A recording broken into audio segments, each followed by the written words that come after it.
In this video, we're going to talk about how to void a specific item or the entire transaction. So let's say a customer comes in and they order 3 items: a water, a coffee, and a hot chocolate. And they come back and say, well, actually, I don't want the hot chocolate.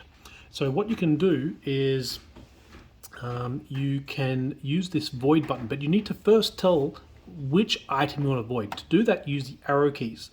So what you'll notice is as soon as I touch the arrow keys, it actually enters in like a void option or void mode. And you'll notice that a record is highlighted. Right now, hot chocolate.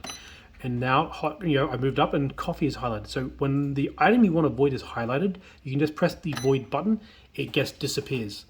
Now, once that's removed, I can then continue with my transaction. But before I do that, I need to make sure I exit out of the void mode. And by doing that, I've got to hit the escape key right here.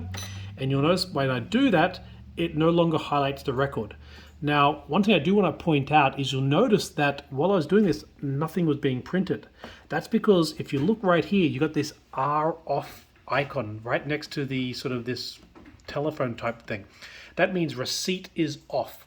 You've got to be very careful because this escape button down here is also turned this receipt on or off. So if I press it now, well, actually it's because I'm in the wrong mode, and I'll show you this when the transaction's done. You've got to do this between transactions, that we can actually turn the receipt on and off. So for this an example, we're going to subtotal it out. It's $2.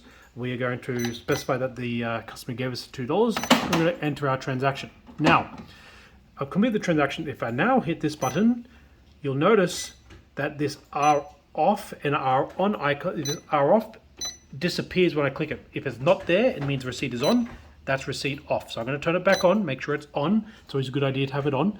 And now I'm going to go through how to void the entire transaction. So let's say someone says, they want, once again, water, coffee, and hot chocolate. Then they realize, actually, I don't want anything. I don't have any money, or they forgot their wallet, whatever the reason. If I hit the subtotal, it shows me total of $4. Now I hit void. That will actually do a full void of the entire transaction. You'll notice that the actual receipt says full void. Okay, and the screen is back to the regular start screen.